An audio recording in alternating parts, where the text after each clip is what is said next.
Good morning, good afternoon, everyone. My name is Bryan Llenas, national correspondent for Fox News, reporting from the London Bureau as part of our war coverage of Operation Epic Fury in Iran. Now, today, my story is about the U.S. and U.K. relationship, essentially in tatters because of this operation. And I'm going to walk you through the latest of what we're seeing and reporting from the ground here in London and how this is all sort of really, it doesn't seem to be getting all that much better.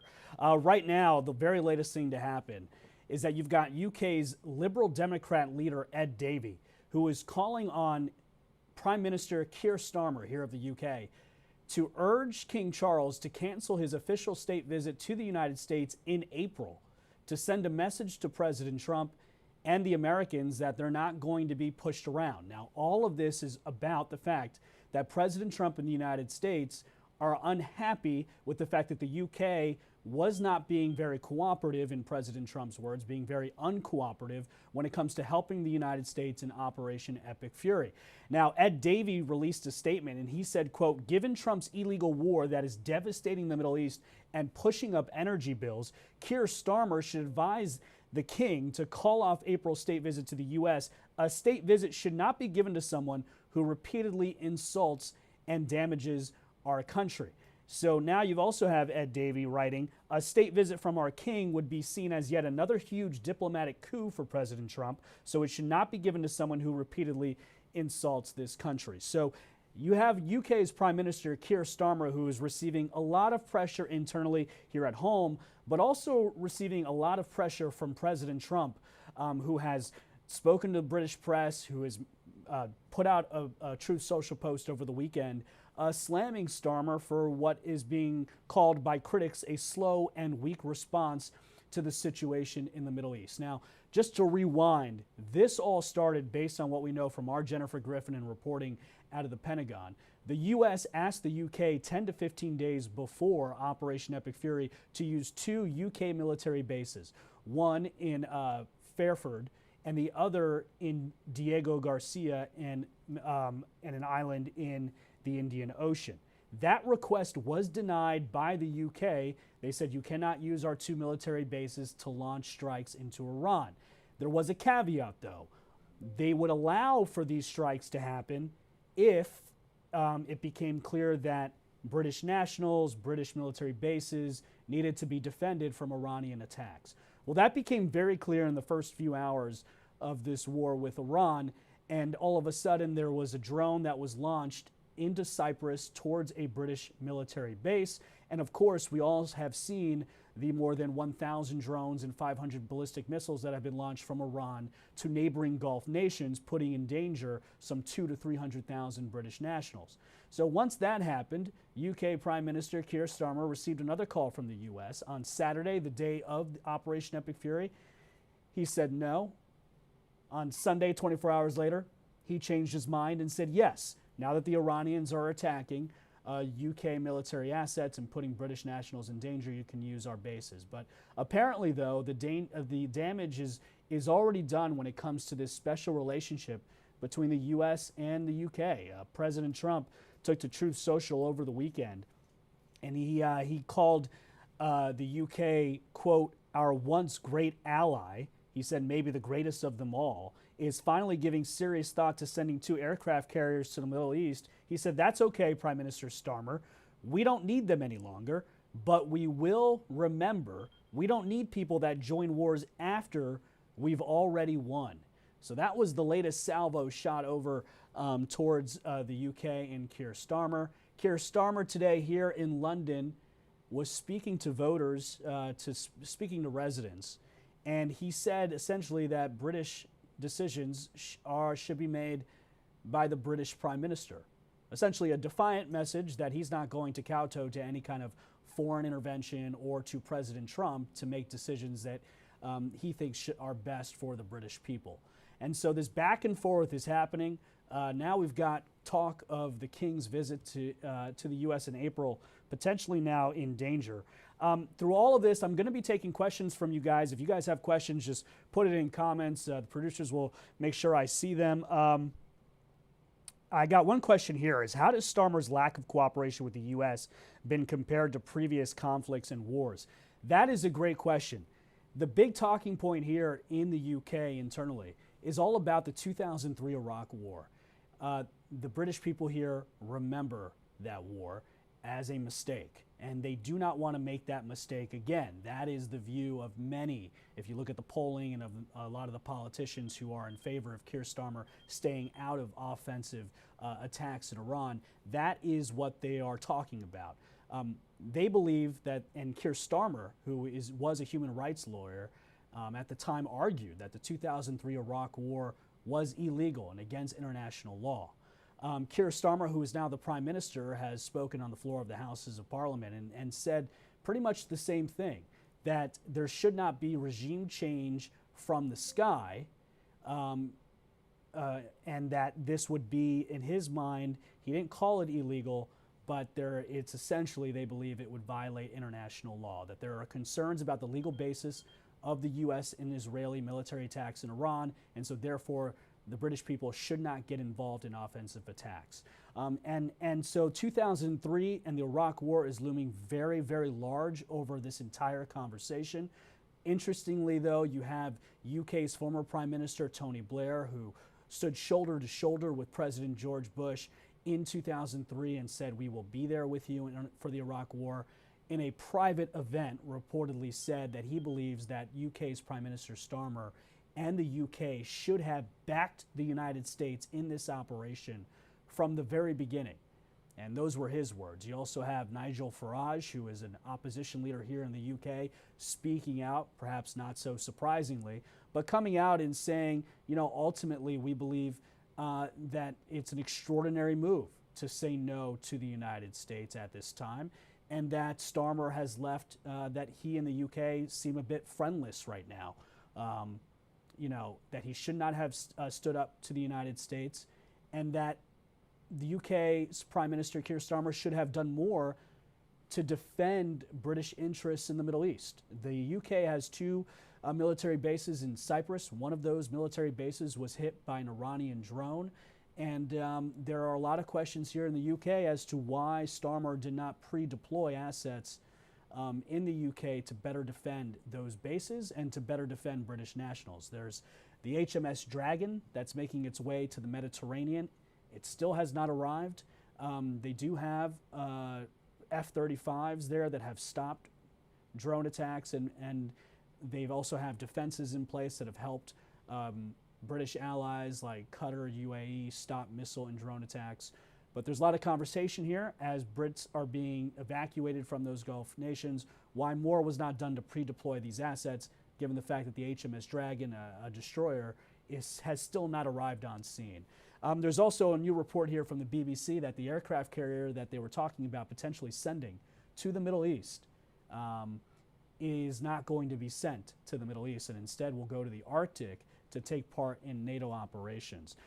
So the last time also I will say that a Prime Minister defied a president like this from our research was back in the 1960s. I mean, the Vietnam War, and that was when President Harold Wilson said no to LBJ, President Lyndon B. Johnson, and said, you know, the Prime Minister Wilson said, we are not going to send British troops into Vietnam.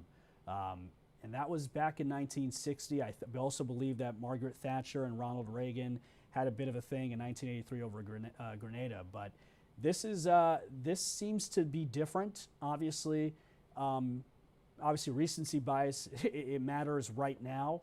But I think you have this sense that the special relationship between the U.S. and the U.K., as the United Kingdom is dealing with a lot of economic pressures, and at least from the outside looking into the U.K., seemingly there's a feeling that the U.K. has weakened economically and also militarily. There are a lot of conversations happening here in the U.K. about the U.K.'s world standing. You know, not standing up here and having its military fully prepared. Questions about whether or not its military is prepared for future conflict. They have discussed they are increasing defense spending, but there are big issues here about the cost and the affordability. What is the sentiment among other European leaders in terms of cooperation? That's another question that someone asked in one of our chats. You know, the UK and the US have a special relationship since World War II. Winston Churchill is the one who I believe coined the term special relationship in a speech in Missouri when he came to the United States. France and Germany, though, they are also important to the United States. They make up what's called the E3. France and Germany have been more willing to allow us to use their bases, but it was a specific ask to the UK to use the bases in 10 to 15 days before the operation and the day of the operation to help with the refueling of our bombers that is getting the most attention right now. The German Chancellor met with the President. German Chancellor Merz met with President Donald Trump at the White House, and there wasn't a public disagreement there. Germany and France essentially leaving the door open for, I think, what they would say was defensive strikes. They're also having discussions with allies in the Gulf region to help in this. But let's be clear here. There's only one country that's helping the United States with offensive strikes in Iran, and that is Israel. These other partners have now, the UK, France, and Germany are helping with defensive strikes. But the UK is the only country of our closest allies making a very public argument that they believe these airstrikes from the sky for regime change potentially violate international law, and that is why they're staying out of it. Another question, is this a permanent shift in diplomacy or a temporary disagreement between the current administrations? UK Prime Minister Keir Starmer has said over and over again in the last week, and in his defense, that the special relationship is still working. That is that both countries are sharing intelligence every single day. There is military cooperation happening in the region as the UK helps Gulf nations and the US defend against ballistic missiles and Iranian drone attacks. So from a practical day in and day out, from that context, it appears from the UK's perspective here that the special relationship is working behind the scenes. Our militaries and our intelligence agencies are in constant contact, which is incredibly important, as we know, as there is a fear here of not only Iranian retaliations from the sky, but also Iranian sleeper cells that could potentially be activated in the United States and the UK in what could be domestic terror attacks, which is something that both governments are highly keen on right now in terms of keeping their eye on. So whether or not this is temporary or not, I don't know. I will say, as long as President Trump isn't, we've seen this before where President Trump gets into these discussions, it almost seems strategic because it's been said by some commentators here in the UK that the president knows what he's doing by talking about the UK and going after Starmer. He knows that increases pressure on the UK's prime minister to do what President Trump wants the UK to do. So obviously there's gamesmanship here and politics happening. But I think it would take more perhaps to lead to some sort of permanent change. I think there is consensus here that their special relationship has changed, and I think there is resentment here in the UK that's been expressed that perhaps this special relationship moves one way, that it's whenever the United States wants something, whatever it wants, it should get from the UK, but the UK doesn't necessarily feel, at least the politics and the people here don't necessarily feel that it works when it's the other way around. So that's something we're going to keep an eye on here. Really fascinating. We'll see what happens with the UK. In terms of whether or not the King's visit happens in April, whether or not Starmer gets more pressure here from opposition leaders to do more. It's important to note how the public stands on all of this. The polls here in the UK show that most people, I think actually only 17 to 20% of Brits believe that they should go, that the UK should be involved in the current Operation Epic Fury and offensive attacks. And about the same percentage of people, about 20% of people here in the UK, back Keir Starmer, say that he's doing a good job. So you have a prime minister here in the UK who's feeling pressure on both sides of the Atlantic. That pressure, we'll see if it'll increase or not in terms of whether or not President Trump is going to let this go or whether or not he's going to keep talking about this in the next week. Because whatever President Trump does in the next week will have a major effect on how the British tabloids and the press here view Keir Starmer's handling of the relationship with the United States. But it is a top conversation here in the UK as we continue to follow Operation Epic Fury.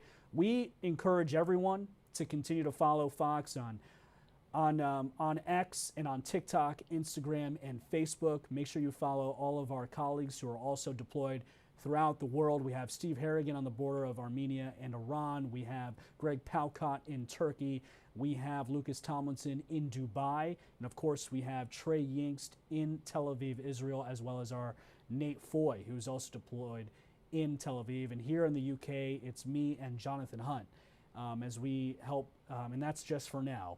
We also obviously have Jennifer Griffin back in the United States, who's been covering everything from the perspective of the Pentagon and, of course, our colleagues at the White House, Aisha Hasni, Peter Doocy, Jackie Heinrich, giving the very latest from the White House and what they're saying there in terms of Operation Epic Fury.